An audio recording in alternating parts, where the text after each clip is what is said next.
Hi everyone, Happy New Year, Happy 2019. My name is Monica, for those of you who don't know me.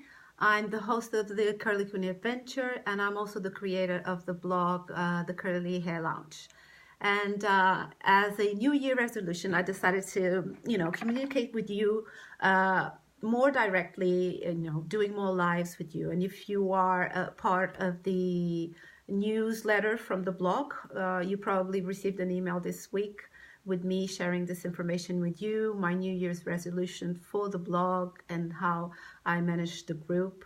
And I decided to have more lives with you and to communicate more directly with you because last year was a year of struggle for me. I was often burned out. I felt physically and mentally tired. So this year I decided to do things a little bit differently. And I think that in talking to you, it's the best way for me to know where you need help, what you're doing, and it's easier for me to communicate, even though, talking on video, it might be a little bit stressful, but I'm hoping that I will be much more used to it. And I'm looking around because I have this light in here. It might be a little bit too dark. I don't know. I hope it's not too dark for you guys. Yes. Also my hair here. I have a messy bun. Anyway, why did I decide to come live now and today? So it's the first live of the year. And I decided to come live because if you noticed a few days ago, I did a product post on the group, this little product here. And I shared my experience with it. It smells amazing. And I liked it very, very much. Go read the post to find out what I think about it. It's a Brazilian product, and I found it in Portugal. That's where I spent my Christmas vacations. I hope your Christmas was perfect and all. And I still have my Christmas tree up there, as you can see, because I'm being lazy taking it down, and normally I only take it like about 2 weeks after Christmas, after King's Days actually. But yeah, just don't mind it. So this little product here, I did a post, and I've only noticed it today. A few comments on this post. There was a picture showing the ingredients list, and some people noticed that it has a dimethicone. So dimethicone is a silicone. If some of you don't know, it's a silicone. And yes, silicone. So are they good? Are they bad? Should you avoid them? Should you not? In this product's particular case, it's a PEG-12 dimethicone. So generally people will look at this and think, okay, if it reads silicone, spells silicone, it's a silicone and I should avoid it. Well, not exactly. And just to let you know, silicones are not bad. Silicones are not bad if you know how to use them properly. So you have water-soluble silicones and you have insoluble silicones.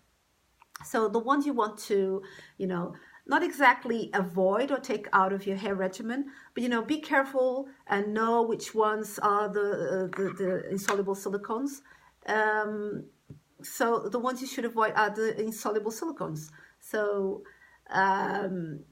you should avoid them. Why should you avoid them? You should avoid them because they create a film on your hair, which is hard to remove. And to remove them, you need to use stronger shampoos to remove them, which will take the sebum from your hair, which will make your hair more prone to dryness because it won't have sebum to protect it as well, and also to work as, let me find the word in English. Sorry, for those of you who don't know, I'm Portuguese, so sometimes the words in English escape me. So to make your hair, to protect your hair against moisture loss, let's say, so to not make your hair permeable. So sebum helps your hair. It protects your hair in that sense, not also from external aggressions, but also it helps to prevent moisture loss. So if you need to use a strong shampoo to remove silicones, then you will lose all those benefits from sebum. So avoiding insoluble silicones, that's why we do it. And you should be careful when, you know, using them or choosing products that have them. But you shouldn't avoid them completely, and there's no need for it. Sometimes they can be your friends in soluble silicones, in protecting your hair against heat, when you want to avoid freeze at all costs, because maybe you have a special event, and it will help you with that as well. So you should think through whether you need to have it in your product or not, and how are you going to remove it from your hair. But that's the important thing. How are you going to remove it? You need to know them to know how you're going to remove them from your hair. So water-soluble silicones, they can be removable with a water rinse or with a simple sulfate-free shampoo. So you need to know which silicones you are looking at to know how you're going to treat them, how are you going to use them in your hair regimen, what products are you going to use them to remove them. So this particular ingredient here in this product, the PEG-12 dimethicone, is an ingredient that is the union of a copolymer or polymer with a silicone. So it is changed, and you will know this. Most PEG silicones, a silicone that has a PEG in it, it's a different silicone that has been changed, and will normally be a water-soluble silicone, which is the case in this ingredient. So be very mindful of the ingredients or the products that you may not be buying or using because you think it is silicone and it's all bad and all of that, and it's not the case. So this is why it's so important to know about ingredients and the ingredients in your products and where they are in the ingredients list. In this particular case, the ingredient comes halfway in the ingredients list. So even though it is a polymer or that will have some film forming capabilities in your hair, it comes in the middle of the ingredients list, so the effect on your hair won't be that much. So as you know, the first 5 ingredients are the ones that have the most impact on your hair, and it comes halfway at the ingredients list. So this is everything, some of the things you need to judge by yourself when buying a product. These are some of the things I go through in the Hair Regimen Blueprint, which is a course that I have. And I teach all of this.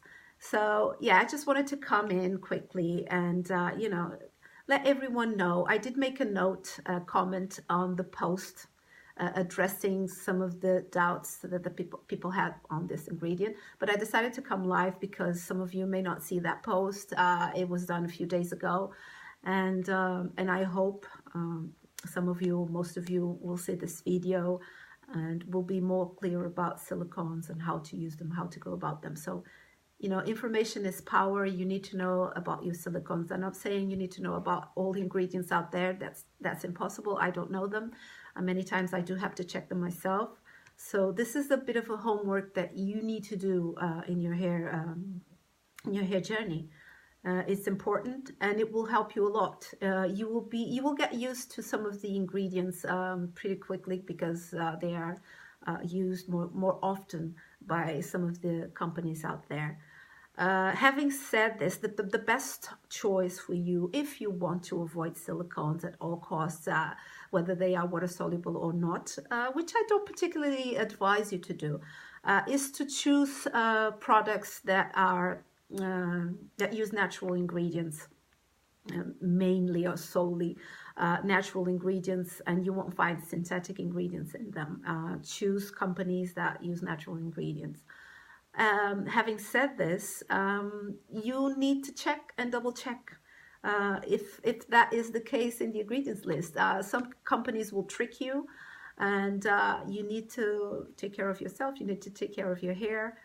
You will need to check it. What else did I want to talk about regarding this? I made some notes here, but I don't know if I said everything. I hope I have. And I hope this little video is helpful to you guys. Let me know if you have any more questions.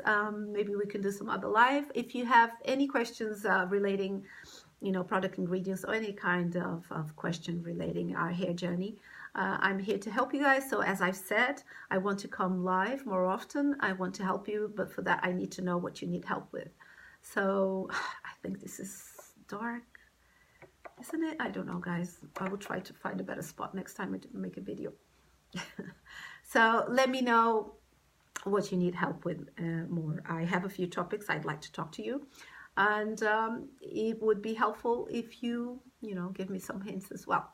So happy new year. I hope the year is starting well for you guys. That it's a good year, and yeah, bye.